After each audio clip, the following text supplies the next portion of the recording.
Thanks for watching Afternoon Live. From chrome nails to the clean girl look, are you up to the latest on nail trends? Here to show us all the new looks and how to achieve them, we welcome nail professional Pam Luangphasy. Welcome. Hi. Thanks for coming. Yeah, thank you. Lots of trends. You know all the latest and greatest things. Yeah. Let's dive into some of the things that are super popular right now, and then we can talk about nail care and maintenance. The chrome. Everyone's doing the chrome right now. How do you achieve that? So chrome comes in the powder form, and the whole purpose is to create like a sheen of that high shine. So we would put the powder on and buff it in, almost like you're buffing something to get it really shiny. So you can kind of choose your underneath color and then the chrome to go on top of it. Yes, it can be any color. The very popular one is kind of coined by Hailey Bieber, the donut nails. But essentially it's just a white chrome that buffs any color to a high shine. It looks so pretty. Okay, how about 3D? I mean, people are putting all kinds of stuff on their nails, and I'm always wondering, how are they going about their lives? 3D stuff is kind of in right now too. It's either crystals, or we actually use gel or even acrylic to build the three-dimensional structure. That's cool. So it can be like, you know, a flower or anything anybody want to sculpt out. Most of the time we like to do like minimal, kind of like simple nail art. As simple as it can be. Okay, and what about the clean girl aesthetic? Just super basic. Almost natural looking, but it's elevated natural. Yeah, pretty much. I like to call it, what is it?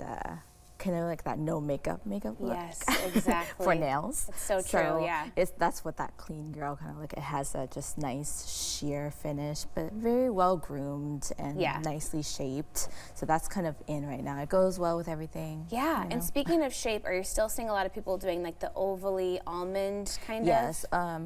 It seems to be more softer now with the trend, but the pointier almonds are still in.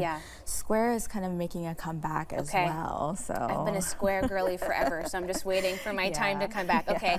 Also, speaking of coming back, French tips, those are getting popular again. Yep, those has been pretty popular, and different styles of French tip, not just the traditional pink and white. There's like color French tips or like designed French tips, and then sometimes they implement the chrome finish over it. Oh, so that sounds super fun. Oh, and then I think I skipped one here as well. Simple, minimal, kind of including some negative space in the design. Yeah, a lot of that's kind of been that timeless classic nail art style. Is very simple, minimal, a lot of line work. That's cool, where you can kind of see the natural nail shining through underneath. Okay, and what about a magnetic or velvet texture? So the polish formula would have like magnetic particles in them. Okay. So the whole purpose of it is just to shift the particles to create a three-dimensional design, kind of like a cat eye, how it has that three-dimensional marbly like look when you look through it. That's so cool. So let's talk about different types of nails. Gels versus acrylics. What do we need to know when we're sitting in the chair? What should we prep for? So it depends on the salon or the technician nail artist that you go to. Everyone has a preference. There's acrylic. Some people don't use acrylic, but because of the strong odor of monomer, people opt to use gels. So gels is kind of almost odorless, and we use a lot of gels. It creates length, it adds strength on the natural nails. And then what about dip as well? That's kind of the newer one that's come in. Dip is actually a acrylic system, but the powder is finer. Interesting. So it adheres a little differently than the traditional acrylic. Okay. But essentially it's acrylic. It's an acrylic nail, just kind of in different form. Okay, and how about maintenance? How long do they last? And coming in for a fill, you kind of need to plan some time to keep them looking really beautiful. Maintenance is very important if you decide to use any nail enhancements, because you don't want any bacteria to get trapped underneath and things like that. So every 2 to 3 weeks is recommended. Okay. I know people try to push it out 4 to 6 weeks. It's not ideal because that's a lot of stress on the natural nails.